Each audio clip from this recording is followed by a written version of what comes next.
ان کے ووٹ کیسے کم ہوتے ہیں کہ تحریک انصاف اس کمیٹی کا بائیکاٹ کر دیتے ہیں.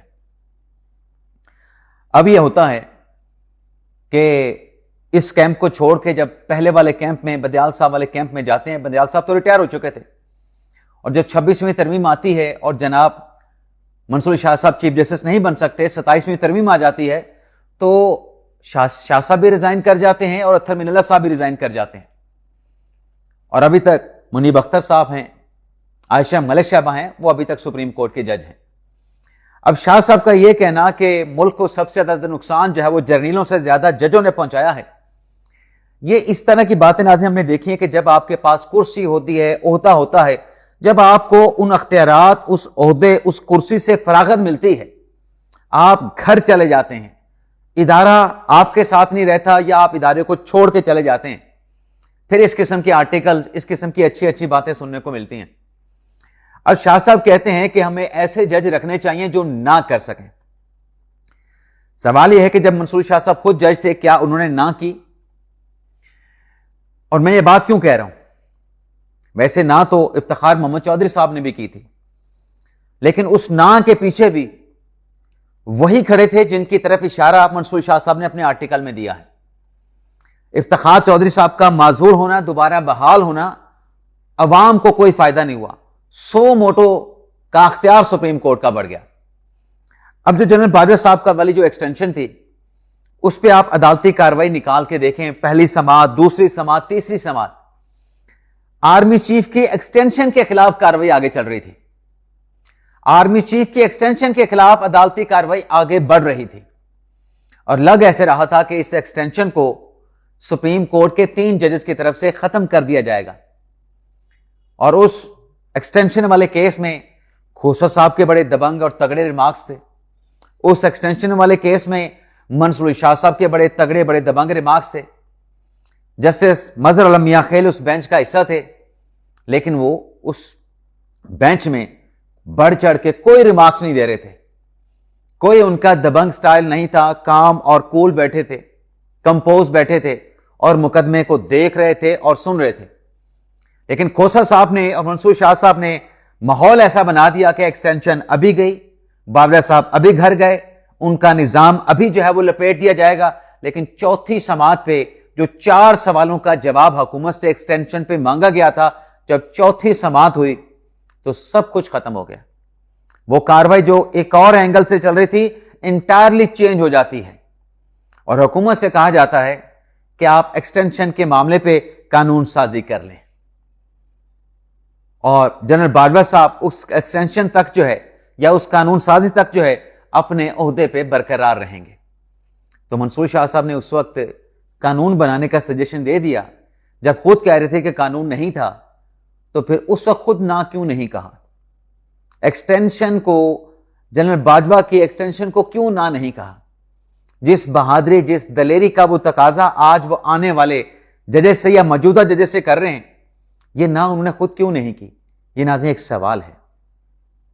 باقی میں ایڈمٹ کرتا ہوں کہ منصور شاہ صاحب بڑے اچھے جج تھے، بڑے قابل جج تھے، بڑے بہترین جج تھے، لیکن اپنے ٹینور کے آخری چند سالوں میں جس جوڈیشل پالیٹکس میں وہ انوالو ہوئے، وہ پالیٹکس جو ہے ان کے لیے بہت سارے مسائل، بہت ساری پرابلمز لے کے آئی، جس کی وجہ سے انہیں الٹیمیٹلی پھر اپنے عہدے سے ریزائن کرنا پڑا. اب ناظرین بات کر لیتے ہیں 28ویں آئینی ترمیم کے حوالے سے، جس پر بہت زیادہ لب کشائی ہو رہی ہے، جس پر بہت زیادہ گیس ورک ہو رہا ہے، جس پر بڑے بڑے اندازے اور بڑے بڑے دعوے کر دیے گئے ہیں. اب ایک بات تو نجم سیٹھی صاحب نے کہی ہے، اب اس بات کا لاجک کیا دیا گیا ہے؟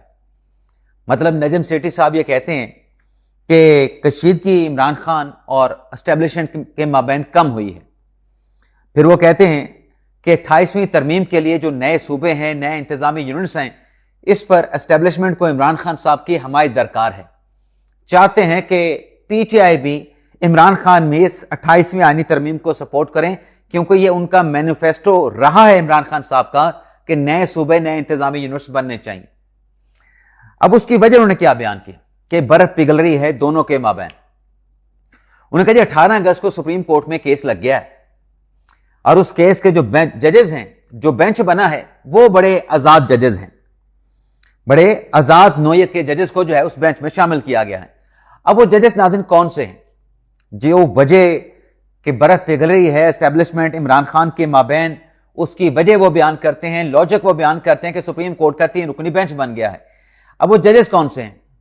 اس میں جسٹس شاہد وحید صاحب ہیں، اس میں جسٹس نعیم اختر افغان صاحب ہیں، اس میں جسٹس شکیل احمد صاحب ہیں. اب جسٹس شکیل احمد جو ہے ناظرین آپ کو بتا دیں یہ 26ویں آئینی ترمیم کے بعد سپریم کورٹ کے جج بنے تھے، جب یائی افریدی صاحب سپریم کورٹ کے چیف جسٹس بن چکے تھے. تو شکیل احمد صاحب کا معاملہ، ان کا نام میں سائٹ پہ رکھتا ہوں. ڈیفینیٹلی بلا شبہ بہت اچھے جج ہیں، زبردست جج ہیں، لیکن میں انہیں فی الحال جو ڈیبیٹ ہم کر رہے ہیں اس ڈیبیٹ سے ان کو میں سائٹ پہ رکھ رہا ہوں. باقی 2 جج رہ جاتے ہیں، شاہد وحید صاحب اور جسٹس نعیم اختر افغان صاحب. شاہد وحید صاحب تو عمران خان صاحب کے چاہنے والوں کے پسندیدہ رہے.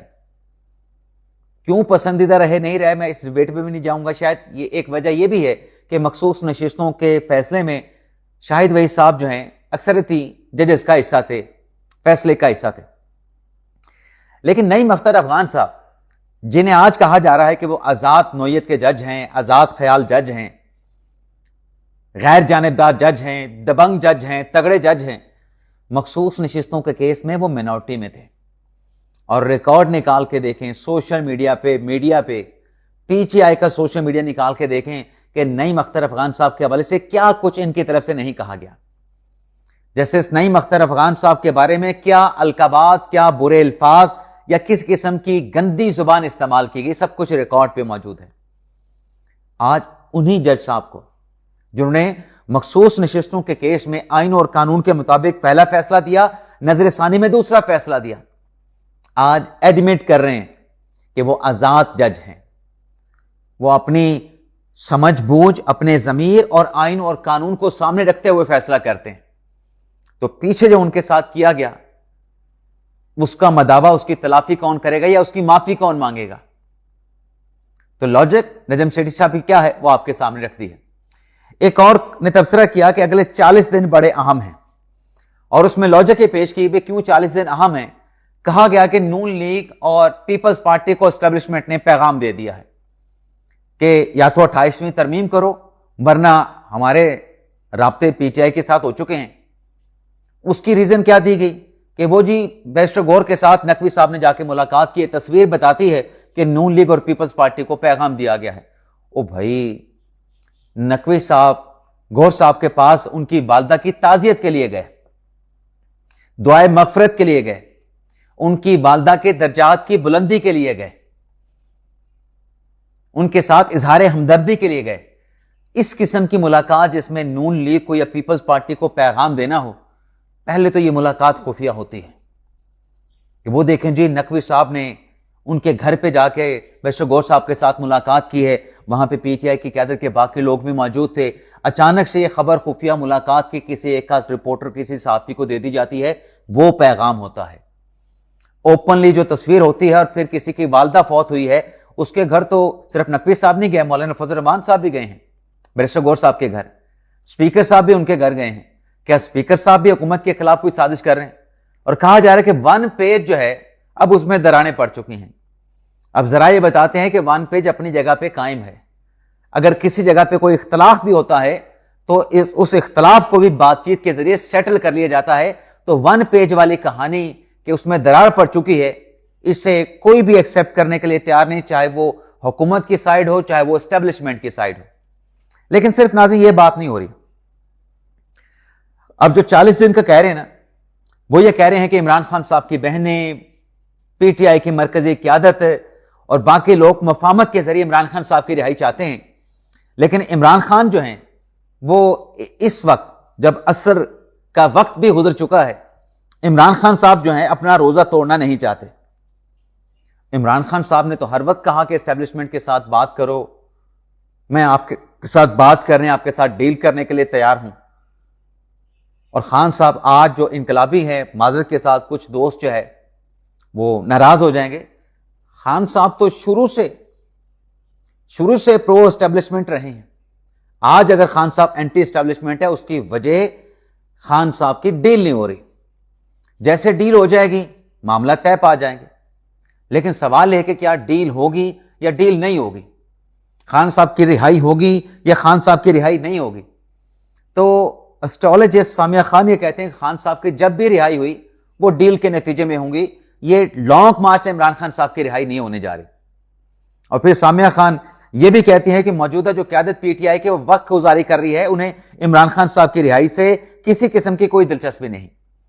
اب سوال یہ ہے کہ نون لیگ نے بھی آج اس معاملے کے اوپر اجلاس بلایا ہوا تھا, مریم میں اجلاس تھا, نواز شریف, شہباز شریف صاحب, مریم نواز صاحب وہاں پہ موجود تھے, لیکن انہیں یہ کوئی خدشہ نہیں کہ ایسی کوئی ڈیل, کوئی اسٹیبلشمنٹ عمران خان صاحب کے ساتھ کرنے جا رہی ہے, یا ان کے جو دن ہیں اقتدار کے پورے ہو چکے ہیں. کیونکہ فی الحال ایسی کوئی ضرورت نظر نہیں آتی, کیونکہ جہاں ون پیج موجود ہے وہیں پیپلز پارٹی بھی اسی ون پیج پہ موجود ہے.